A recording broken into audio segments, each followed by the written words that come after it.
Hallelujah. हमारे प्रभु यीशु मसीह के मधुर नाम में आप सबको जय मसीह की। क्या उठ गए हैं? वचन सुनने के लिए तैयार हैं? तो आइए मिलकर हम प्रभु के वचन पर मनन करें। पवित्र पिता, आपका धन्यवाद प्रभु, एक और सुबह आपके नाम से इकट्ठा होकर आपके वचन पर मनन करने का जो अनुग्रह आपने जो हमें दिया है, इसके लिए हम आपके शुक्रगुजार हैं। आज दोबारा जब हम आपके सामने आते हैं, अपने पवित्र वचन द्वारा हमसे बात करें। यीशु के नाम से प्रार्थना मांगते हैं, आमीन। प्रभु की महिमा हो। Good morning. अगर आप हमसे विदेश से जुड़ रहे हैं या फिर किसी और समय में इस कार्यक्रम को देख रहे हैं, शायद यह आपके लिए सुबह का समय ना हो। जब कभी आप वचन को सुने, वचन आपसे बात करेगा। वचन हमें बताता है दिन भर सुबह से लेकर रात तक हमें प्रभु परमेश्वर की स्तुति करनी है। रात को उठकर प्रभु परमेश्वर की स्तुति करना कवि अपना सौभाग्य मानता था। ये के पादरी साहब, जब देखिए आप प्रार्थना करने को कहते हैं, बाइबल पढ़ने को कहते हैं, प्रभु के सानिध्य में समय बिताने के लिए कहते हैं, क्या हमारे पास दूसरा और कोई काम नहीं है? क्या कभी आप में से किसी को भी इस प्रकार की सोच आई है? बताइए। देखिए, परमेश्वर का वचन हमें जीवित रखता है। प्रभु का वचन हमें ज्ञान और बुद्धि देता है, हमारे विश्वास को बढ़ाता है, हमारी अवस्था को हमें समझाता है, हमें बलवंत करता है, हमें चंगाई देता है, हमें शांति देता है। इस संसार में इंसानों के लिए परमेश्वर का वचन एक दिशा सूचक यंत्र के समान कार्य करता है। उत्तर दिशा इसी और है। कॉम्पस बताता है ना, कहीं भी आप जाएं, कॉम्पस आपको सही दिशा बता ही देगा।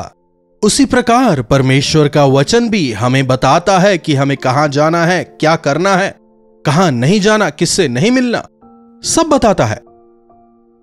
उनके वचन में जीवन है। आप तक वचन पहुंचाने का जो सौभाग्य प्रभु ने दिया है, मैं इसके लिए उनका धन्यवाद करता हूं। कईयों को जीवन की ओर ले जाने पाता हूं, खुद जीने पाता हूं। अगर यह वचन नहीं होता तो मेरा जीवन अस्त व्यस्त होता। यह वचन जो है दो धारी तलवार है। यह एक दर्पण के समान काम करता है। मैं वचन तो सुना रहा हूं, लेकिन क्या मैं खुद अपने जीवन में ठीक हूं? तो हमें ना केवल प्रभु के वचन को सुनना है, बल्कि उसे अपनाना है। ना केवल उसे अपनाना है, बल्कि उस पर विश्वास करना है और उसके अनुसार जीवन बिताना है। अपने हृदय में प्रभु के वचन को रख छोड़ना है। एक वचन की ओर मैं आपके ध्यान को लाना चाहूंगा। दूसरे तीमुथियुस की पत्री, उसके 4 अध्याय की 2 आयत से देखिएगा। तू वचन का प्रचार कर, समय और असमय तैयार रह, सब प्रकार की सहनशीलता और शिक्षा के साथ उल्लाहना दे और डांट और समझा। वचन का प्रचार कर, वचन को प्रकट कर, वचन के विषय सुना। आदि में वचन था, वचन परमेश्वर के साथ था, वचन ही परमेश्वर था, और वही वचन देहधारी होकर अनुग्रह और सच्चाई से परिपूर्ण होकर हमारे बीच में डेरा करते हैं। यह यीशु मसीह के विषय कहा गया है। वचन में सामर्थ्य है। यीशु मसीह ही वो वचन है। जब हम यीशु मसीह को प्रकट करते हैं, जब हम उस वचन को बोते हैं, वो वचन फलवंत होता है, लोगों के मन की आंखों को खोलता है, लोगों की जीवन शैली बदलती है। दाऊद कहता है, आपका वचन मेरे पैरों के लिए दीपक और मेरे मार्ग के लिए उजियाला है। जब आप घोर अंधकार से भरी हुई घाटी से होकर जाते हैं, यह वचन आपको रोशनी देता है, सुरक्षा देता है। यह वचन हमें शांति देता है, तसल्ली देता है, हमें आनंदित करता है। इसलिए मैं बार बार कहता हूं, प्रभु के वचन को पढ़ें, उसे सुने। पौलुस कहता है, यदि मैं प्रभु के सुसमाचार को ना सुनाऊं तो मुझ पर हाय। और यह मेरे लिए भी बिल्कुल ऐसा ही है। मुफ्त में सुसमाचार सुनाना ही मेरा ध्येय है। मैं यह खुशी से करता हूं और प्रभु इसका प्रतिफल देंगे। सुसमाचार का प्रचार करना, वचन को सुनाना कोई आसान बात नहीं होती। आपको प्रभु के साथ में समय बिताना होता है, वचन पर मनन करना होता है, प्रभु से सुनना होता है, क्योंकि प्रभु जो हैं वो लोगों की जरूरतों को जानते हैं, उनकी आवश्यकताओं को प्रभु जानते हैं, उनके दर्द को प्रभु जानते हैं, उनके आंसुओं को, उनके मर्म को प्रभु जानते हैं, और उसी अनुसार वे वचन देते हैं और वो वचन उन्हें तसल्ली देता है। समय और असमय, सुबह हो, दोपहर हो, रात हो, जिस भी समय आप इस वचन को सुनना चाहें, यह YouTube पर मौजूद है। हमेशा वचन वचन करते रहते हैं पादरी साहब, शायद आप कह रहे हो। शराबी भी तो सुबह उठने के साथ ही शराब पीने चले जाते हैं ना। क्या कभी आपने वीडियो गेम के एडिक्ट लोगों को देखा है? सामने लोग बैठे होंगे लेकिन उनका पूरा ध्यान वीडियो गेम पर ही होगा। ये इंस्टाग्राम या फेसबुक पर रील्स देखकर बैठने वाले लोगों को क्या आपने देखा है? वे कभी बोर नहीं होते। उन रील्स वगैरह को देखने की वजह से उन्हें क्या फायदा होता है? कुछ भी नहीं। लेकिन जब आप प्रभु के वचन पर मनन करते हैं, आप उस शख्स के समान हो जाते हैं जो नदी किनारे लगाए गए वृक्ष के समान है, जो हर ऋतु में फलता है और सफल होता है। अगर आप अपने जीवन में फलवंत होना चाहते हैं, अगर आप अपने आप के लिए, दूसरों के लिए उपयोगी साबित होना चाहते हैं, तो प्रभु के वचन पर मनन करें। आप जो कुछ कर रहे हैं उसमें सफलता चाहते हैं, उसमें आशीष चाहते हैं, तो परमेश्वर का वचन ही एकमात्र मार्ग है। वह वो कॉम्पस है जो आपका सही मार्गदर्शन करता है, समयोचित ज्ञान देता है। इसलिए वचन को सुनते रहें। विश्वास सुनने से आता है, और जो आपने सुना उस पर मनन करें, उसी पर विचार करते रहें और उसे अपने हृदय में रख छोड़ें। वचन का प्रचार कर और समय असमय तैयार रह। यहां सोशल मीडिया पर वचन सुनाना और खुश हो जाना जी नहीं, समय असमय तैयार रहना है प्रभु के अनुग्रह से। इस साल के 6 महीनों में ही हमने कितना अधिक ट्रैवल कर लिया है। वेस्ट बंगाल, दिल्ली, मुंबई, जम्मू कश्मीर, उधमपुर, फिर बैंगलोर में मीटिंग्स, फिर तनकू में मीटिंग। इस प्रकार से कई स्थानों पर जाकर हमने प्रभु के वचन को सुनाया। राजस्थान में भी मीटिंग्स के लिए बुला रहे हैं, अमृतसर, विदेशों में भी कई लोग चाहते हैं कि मैं वहां जाऊं। लेकिन आज हमारे देश में ही कितने लोगों ने प्रभु के वचन को नहीं सुना है। इसलिए सोशल मीडिया के द्वारा, टीवी के जरिए, मैगजीन्स के जरिए, पुस्तकों के जरिए, जैसा संभव हो सके वैसे प्रभु के वचन को सुनाने का, प्रभु के वचन को फैलाने का प्रयास करते हैं। अगर हम कुछ इन्वेस्टमेंट करें तो क्या उससे तुरंत हमें लाभ मिलने लगता है? जब प्रभु का वचन हम बोते हैं उसमें कई साल तक फल लगते रहते हैं। 20-25 साल पहले जो रेडियो मिनिस्ट्री हमने की, उसके जरिए लोगों ने आशीष पाई है। आज तीसरी चौथी पीढ़ी आकर जब यह गवाही देती है, इसे सुनकर मुझे आश्चर्य होता है। मेहनत, प्रभु की सेवकाई आसान है ऐसा बिल्कुल ना समझें। प्रभु की सेवकाई हमें सबसे ज्यादा ईमानदारी से, त्यागपूर्ण तरीके से और सच्चाई के साथ करना है। बिना खून पसीना बहाए, बिना आंसुओं के की गई प्रभु की सेवकाई प्रभु के समक्ष स्वीकार योग्य नहीं है। जैसे किसान मेहनत करता है, हमें मेहनत करनी है। जैसे एक स्त्री बच्चे को जन्म देने के लिए प्रसव वेदना सहती है, प्रभु के लिए, एक आत्मा को जीतने के लिए, उसी प्रकार का दर्द हमें सहना है। मछुआरे मछलियों को पकड़ने के लिए जिस तरह से मेहनत करते हैं, हमें उसी तरह मेहनत करनी है। इसीलिए प्रभु मछुओं को चुनते हैं, मेरे पीछे आओ, मैं तुम्हें मनुष्यों को पकड़ने वाला मछुआरा बनाऊंगा। कई लोग सालों से प्रभु के वचन को सुन रहे हैं। क्या आप केवल वचन को सुनने वाले ही हैं या फिर उसके अनुसार जीवन भी बिताते हैं?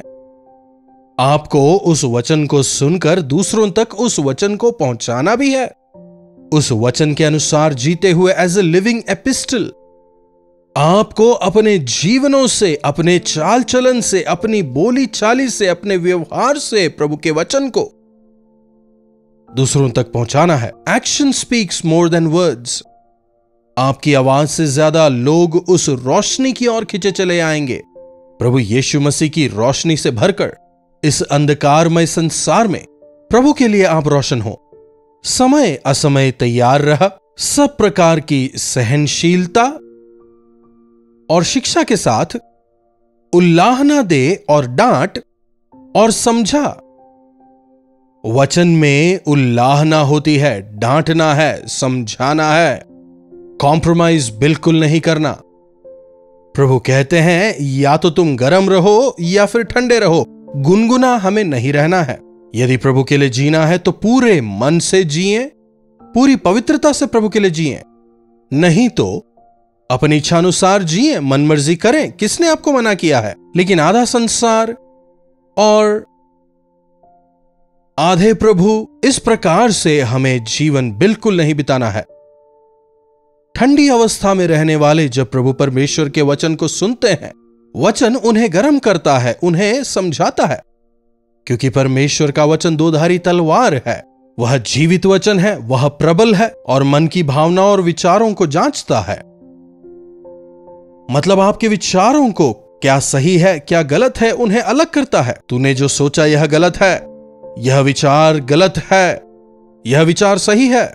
जब आप वचन सुनते हैं तो वचन आपको ऐसी समझ प्रदान करता है। वचन आपके अंदर एक क्लैरिटी लेकर आता है। कई बार परमेश्वर जो अपने वचन के जरिए हमें चेतावनियां देते हैं, हम उन चेतावनियों को अनदेखा करते हैं, इसीलिए नुकसान उठाना पड़ता है। थोड़ी देर का यह जो मेडिटेशन है यह काफी नहीं। इस वचन को आधार बनाकर दिन भर आप इस पर मनन करें। आपको उस दिन के लिए जो अगुवाई चाहिए, जिन चीजों में आपको क्लैरिटी चाहिए, वचन देगा। हमें वचन से सुनने की आवश्यकता क्या है? अगला वचन देखिए। क्योंकि ऐसा समय आएगा कि लोग खरा उपदेश ना सह सकेंगे और अपने कानों की खुजली के कारण अपनी अभिलाषाओं के अनुसार अपने लिए बहुतेरे उपदेशक बटोर लेंगे। इन अंत के दिनों में लोगों को अगर डिसिप्लिन किया जाए या वचन से उपदेश दिया जाए या डांटा जाए या समझाया जाए, यह सब कुछ उन्हें पसंद नहीं आता। हमेशा प्रभु आशीष देंगे, आशीष देंगे, आशीष देंगे अगर प्रचार करें तो उन्हें बहुत अच्छा लगता है।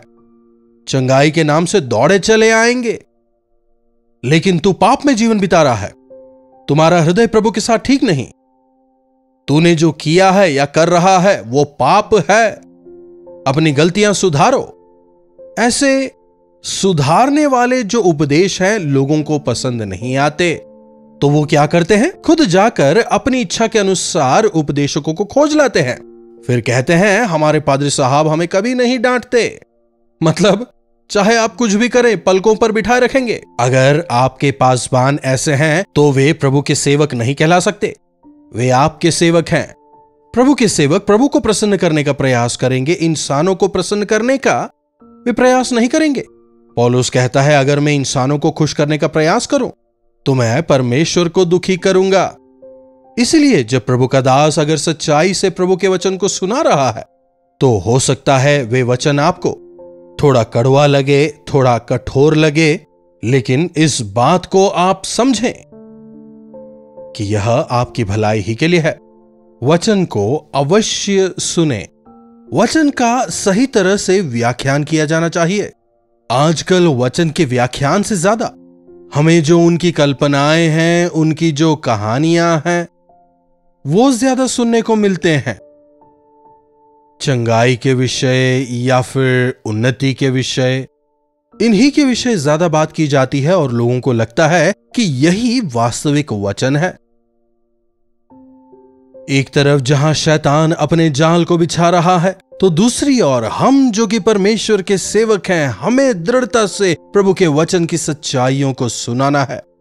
चाहे लोग उसे स्वीकार करें या फिर उस वचन की सच्चाई को नकारें, लेकिन हमें यहोवा इस प्रकार कहते हैं कहकर जिस प्रकार उन दिनों में यशाया ने, यिर्मयाह ने, यहेजकेल ने वचन सुनाया, आज हमें भी सच्चाई से प्रभु के वचन को सुनाना है। वचन को सच्चाई से सुनाने में प्रभु मेरी मदद करें। साथ ही साथ आप भी वचन की उल्लाहना को लगातार स्वीकार करते चले जाएं और प्रभु की आशीषों को पाएं। प्रार्थना। महापवित्र पिता परमेश्वर, एक बार फिर से प्रभु अपने वचनों द्वारा हमें सिखाने के लिए, चेतावनी देने के लिए आपका धन्यवाद। वचनों को सुनकर हम कान बंद करने वाले ना हो, बल्कि उन्हें सुनकर अपने जीवन में अपनाते हुए वचन की शिक्षा के अनुसार अपने आप को बदलते हुए इन अंत के दिनों में जीवित वचन होकर, जीवित गवाह होकर आपके लिए जीवन बिताने में हम में से एक एक की मदद करें। प्रभु, आपने अपने वचन में पहले ही कहा है, इन अंत के दिनों में वचन की सत्यता कम हो जाएगी। कई झूठे भविष्यवक्ता अपने आप को सही बताकर भ्रमित करने वाली बातों से हमें भरमाएंगे। प्रभु, पवित्र आत्मा के अभिषेक को पाकर वचन की सत्यता में जीने में हमारी मदद करें। यीशु के नाम से प्रार्थना मांगते हैं, आमीन। अब हमारे पिता परमेश्वर का प्रेम, प्रभु यीशु मसीह का अनुग्रह, पवित्र आत्मा की संगति और सहभागिता हम में से प्रत्येक के साथ आज, कल और सदा सर्वदा बनी रहे। आमीन।